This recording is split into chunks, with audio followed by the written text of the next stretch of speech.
Ce matin, nous avons éliminé Ali Larijani. Ali Larijani est le commandant en chef des Gardiens de la Révolution, qui est le groupe de gangsters qui, en pratique, dirige l'Iran de nos jours. Nous avons également éliminé, à ses côtés, le commandant du Basij, ses assistants des gangsters qui répandent la terreur dans les rues de Téhéran et d'autres villes d'Iran, contre la population. Nous agissons également là-bas en intervenant depuis les airs, avec des avions de l'armée de l'air, avec des drones, et nous opérons aussi sur place. Nous déstabilisons ce régime dans l'espoir de donner au peuple iranien l'opportunité de le renverser. Cela ne se produira pas d'un seul coup, cela ne se fera pas facilement, mais si nous persévérons, nous leur donnerons la chance de prendre leur destin en main.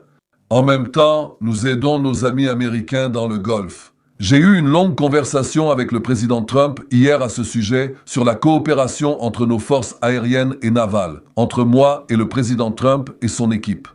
Nous allons aider aussi bien avec des attaques indirectes qui exercent une énorme pression sur le régime iranien, ainsi qu'avec des actions directes. Il y a encore beaucoup de surprises et de ruses de guerre. Nous n'allons pas tout révéler ici, mais, comme je l'ai dit, il y en a beaucoup. Maintenant, concernant un autre point, le plus important pour gagner une guerre, c'est ce qu'on appelle, en anglais, tenacity. Et en hébreu, détermination, détermination, détermination, détermination, détermination des dirigeants, détermination des commandants, détermination du peuple. Nous sommes déterminés à gagner et nous allons atteindre ces objectifs. Ignorez les canaux du découragement. Nous remportons des victoires historiques avec l'aide de Dieu après le 7 octobre.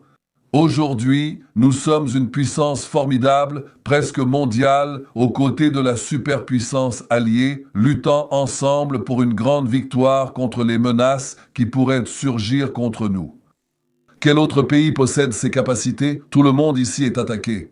Qui d'autre possède cette force que nous avons, celle des alliances, des forces de défense d'Israël, de l'armée de l'air et d'un peuple fort? Alors, restez forts et je veux vous dire que nous allons aussi vous aider. En ce qui concerne toutes les indemnisations, j'ai donné pour instruction de présenter le plan ainsi que l'objectif. Nous allons aider le Nord et tous ceux qui en auront besoin. Tout comme nous l'avons déjà fait auparavant avec le peuple, comme un lion, tout comme nous l'avons fait pendant la période du coronavirus, cette fois, nous le ferons avec encore plus de force. Attention à cette information de dernière minute, très importante. Plusieurs autres hauts responsables iraniens ont été tués. Comment cela change-t-il la stratégie des forces armées israéliennes à partir de maintenant? Bien sûr. Alors Ali Larijani, qui est le nom le plus important parmi les morts, a été vu par au moins certains Américains. Les responsables comme l'actuel dirigeant civil, de fait, après l'assassinat du guide suprême Khamenei, il était très proche de l'ancien guide suprême aujourd'hui décédé. Et lui, comme vous devez bien le savoir, faisait partie des plus hauts échelons. C'était l'une des figures les plus anciennes et importantes qui restaient encore au sein du régime. Naturellement, s'il a maintenant été tué, ce fait représente une perte supplémentaire dans l'ancienne hiérarchie que les Iraniens devront bientôt remplacer. Bien sûr, celui qui est considéré comme le guide suprême présumé maintenant est le propre fils de Khamenei, Mojtaba. Mais on ne sait toujours pas exactement à quel point il a été gravement blessé lors d'une attaque au tout début de ce conflit. Et par conséquent, il semble assez clair que l'armée israélienne en particulier, et peut-être même plus que l'armée des gardiens de la Révolution, se concentre sur l'élimination de toute la couche supérieure, des couches supérieures de ce régime. Je crois que les Israéliens ont clairement indiqué qu'ils cherchent un changement de régime, pas seulement du guide suprême au sommet, mais vraiment un changement de tout le régime. Comme l'un des principaux objectifs de cette opération, ou en préparant le terrain nécessaire à cela. Et donc, vous savez, ils éliminent ces types un par un, ou parfois plus d'un à la fois. Et il sera intéressant de voir comment le régime va se réorganiser, s'ils vont nommer immédiatement des successeurs à tous ces postes de haut niveau qui vont maintenant devenir vacants. Vous voyez? Cela met une cible sur la prochaine personne, n'est-ce pas, qui va potentiellement accéder à ces postes. C'est une situation délicate à Téhéran, mais les analystes disent que le régime est profondément enraciné. Ils vont trouver des personnes pour ces postes. Ce type d'assassinat ne changera pas fondamentalement le cours de la guerre, mais les avis divergent. Beaucoup à analyser dans cette réponse, mais je veux me concentrer sur ce point. Voici la publication la plus récente de Tsahal sur les réseaux sociaux, réaffirmant la mort de certains hauts responsables. Celle-ci concerne spécifiquement Ali Larijani, dont tu as parlé et tu nous as donné un bref résumé de qui il était. Le secrétaire du Conseil suprême de sécurité nationale d'Iran et dirigeant effectif du régime a maintenant été éliminé. J'aimerais parler un peu du nouveau guide suprême, le guide suprême nouvellement nommé Mojtaba Khamenei, parce que Dave, nous n'avons pas encore vu de déclaration publique de sa part, seulement des propos qui lui sont attribués, jusqu'à présent. Et étant donné que tous ces responsables sont éliminés un par un, c'est une sorte de stratégie au sein du régime iranien.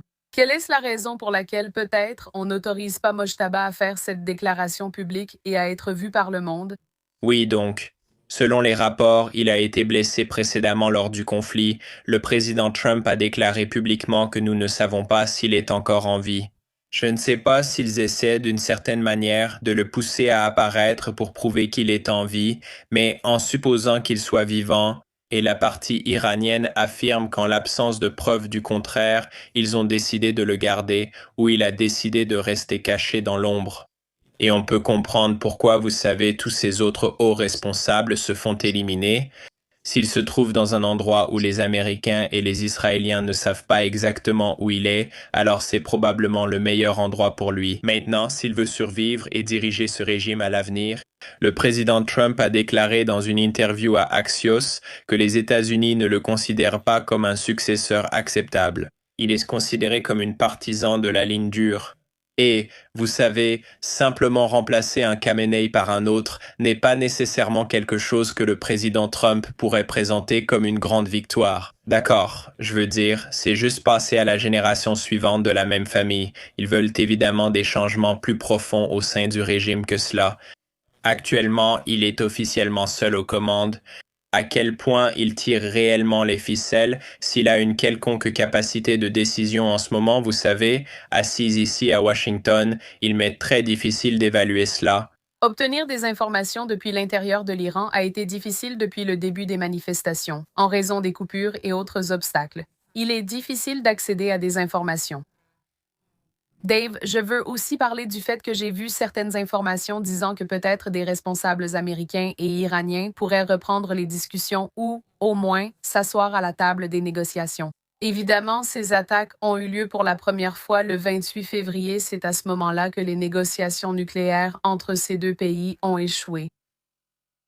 Qu'entendez-vous au sujet de possibles négociations entre les États-Unis et l'Iran? Et du côté iranien, qui serait chargé de diriger ces discussions? Oui, ce sont deux très bonnes questions. Pour l'instant, le principal interlocuteur des États-Unis est le ministre Araghchi. Il a mené les négociations nucléaires et a traité directement avec Steve Witkoff, l'envoyé du président Trump. Ils échangeaient des messages via signal. Il y a toujours eu des pactes nucléaires, une guerre de 12 jours, puis de nouvelles négociations nucléaires, et maintenant encore une autre guerre. Pendant tout cela, il y a eu des contacts entre Witkoff et Araghchi, formant le canal le plus direct. Axios a rapporté hier que des messages avaient été échangés entre les deux, mais Araghchi a nié, affirmant qu'il n'avait pas de contact direct avec les Américains. Le niveau de communication n'est pas clair pour le moment. Nous comprenons qu'il y a eu un rapprochement préliminaire et des premiers contacts, mais les deux parties affirment que ce n'est pas le moment pour des négociations. Les Américains disent « Oui, nous voulons un accord, mais nous ignorons qui peut vraiment le conclure ». Concernant votre deuxième question, le président Trump a déclaré « Nous ne savons pas qui est au pouvoir pour conclure un accord. En ce moment, les gardiens de la révolution et les militaires contrôlent une grande partie du pays. Nous ne sommes pas en contact avec le nouveau guide suprême. » Donc, il est très difficile même de savoir avec qui négocier si Araghchi n'a pas d'autorité. Il est important parce que c'est quelqu'un qu'ils connaissent, avec qui ils ont déjà traité et qui est encore en vie, étant un intermédiaire clé. Mais il reste à voir si ce rapprochement préliminaire va se transformer en quelque chose de sérieux. Les Iraniens disent « Ah, qu'ils ne vont pas négocier », aux conditions que le président Trump veut, c'est-à-dire avoir beaucoup de contrôle sur le flux de pétrole, avoir de l'influence sur qui sera le prochain guide suprême. L'Iran dit non à cela et en fait, ils veulent des réparations, disent-ils, des États-Unis pour avoir déclenché cette guerre en premier lieu. Donc, ils sont très éloignés et d'après ce que nous savons, ils n'ont pas vraiment de discussion substantielle en ce moment. Je voulais juste rapprocher un peu plus cette image en direct à l'écran. Nous avons vu beaucoup de fumée ici à Beyrouth, au Liban. Une fois de plus, Israël continue de mener des opérations militaires là-bas, au sol et dans les airs, en ciblant des positions du Hezbollah. Je veux aussi vous montrer ceci. Dave a publié sur les réseaux sociaux de l'UCENTCOM qui a fourni des mises à jour sur l'état des opérations. Du côté militaire américain, cela a été publié sur X. Les forces américaines continuent de traquer et de détruire des cibles israéliennes et iraniennes qui représentent des menaces pour les Américains et les voisins de l'Iran. Cela m'amène à la question suivante, Dave. Que savons-nous de la situation des forces militaires américaines et y a-t-il d'autres troupes en route vers cette région? Et quel serait l'objectif de cette nouvelle phase? Oui, d'après ce que nous comprenons, il y a des navires de la marine américaine transportant des milliers de fusiliers marins en route vers la région. Cela ne signifie pas nécessairement qu'il s'agit d'une force terrestre qui sera débarquée dans le golfe Persique. Le président Trump dit qu'il n'y aura pas de force terrestre, mais il s'agit plutôt d'un renforcement pour la campagne à longue portée. Et, d'une certaine manière, cela envoie un signal aux Iraniens que nous sommes prêts à envoyer de véritables combattants dans ce théâtre d'opération. Je pense que vous savez, en ce qui concerne les objectifs, pour répondre à la deuxième partie de votre question, ils ont changé, les objectifs ont changé au cours de ces 2 semaines de guerre. En ce moment, l'objectif est de rouvrir le détroit d'Ormuz, car cela nuit réellement au commerce mondial du pétrole. Maintenant que les Iraniens ont coupé la majeure partie du trafic maritime dans le Golfe, dans le détroit, et ils ont vraiment prouvé qu'ils ont la capacité de fermer le robinet maintenant et de ne pas permettre à tout ce pétrole du Golfe de sortir. Les prix du pétrole augmentent, toute personne qui conduit en ville va remarquer la hausse des prix dans les stations-service. Le président Trump le ressent et tente de constituer une coalition internationale avec le Royaume-Uni et certains États du Golfe. Il essaie de convaincre le Japon, la Corée du Sud et quelques autres pays européens de se joindre à cela. Mais beaucoup refusent d'envoyer leurs navires de guerre dans le détroit pour une guerre ouverte qu'ils n'ont pas commencée et qui ne les concerne pas vraiment. Ils paient aussi des prix plus élevés pour le pétrole et ont des préoccupations économiques.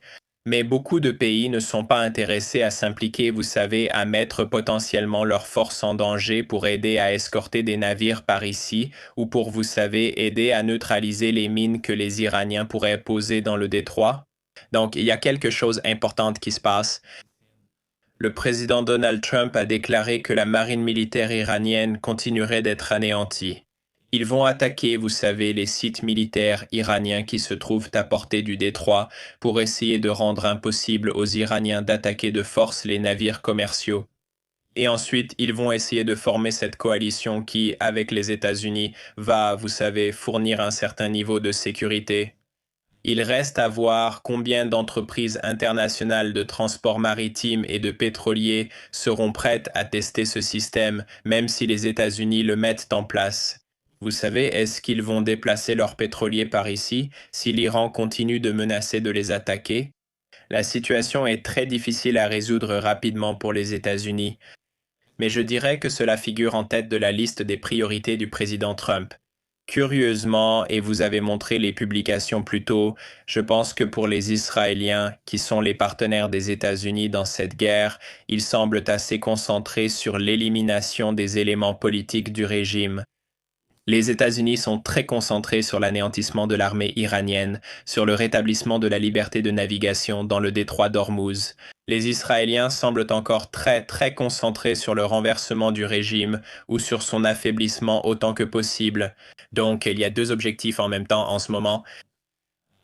Mais ce que cela signifie pour ces fusiliers marins américains qui se rendent dans la région, pour être honnête, il n'est pas clair quel est leur rôle ni comment ils vont augmenter la capacité des États-Unis à atteindre ces objectifs. Cela montre certainement qu'ils ne s'attendent pas à ce que ce conflit se termine en quelques jours s'ils envoient encore des forces supplémentaires dans la région.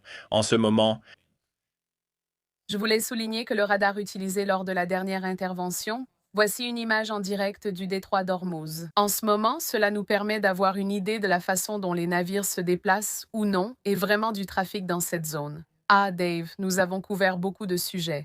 Je me demande s'il y a autre chose que vous pensez que nous avons manqué, quelque chose que vous surveillez et que nos téléspectateurs devraient garder à l'œil dans les prochains jours, puisque tout cela évolue rapidement.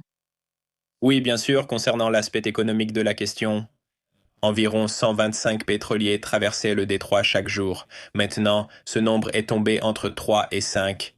Seuls quelques-uns parviennent à passer, mais dans l'ensemble, le transport maritime s'est presque totalement arrêté. Tout indique que les pays cherchent activement à négocier des accords parallèles, individuellement, avec les Iraniens pour permettre à leurs navires de passer, ce qui est un développement assez intéressant. Et il semble aussi que vous savez, tout pays ayant des liens évidents avec Israël a moins de chances d'être perçu de manière amicale par les Iraniens pour des raisons évidentes. D'accord, donc ce genre de diplomatie des deux côtés, les États-Unis essayant de former une coalition pour, vous savez, ouvrir le détroit, et les Iraniens négocient parallèlement avec d'autres pays sur les conditions dans lesquelles ils pourraient transporter leur cargaison. C'est un type intéressant de situation, n'est-ce pas? Vous savez, les choses n'explosent pas, et ce n'est pas, vous savez, des dirigeants qui sont éliminés. Mais je pense que cet élément, aussi pour l'économie mondiale, a probablement des implications encore plus importantes. Oui, c'est un scénario que je suivrai de près. Dave Lawler d'Axios, c'est toujours un plaisir d'échanger. À bientôt. Merci Wes, à bientôt.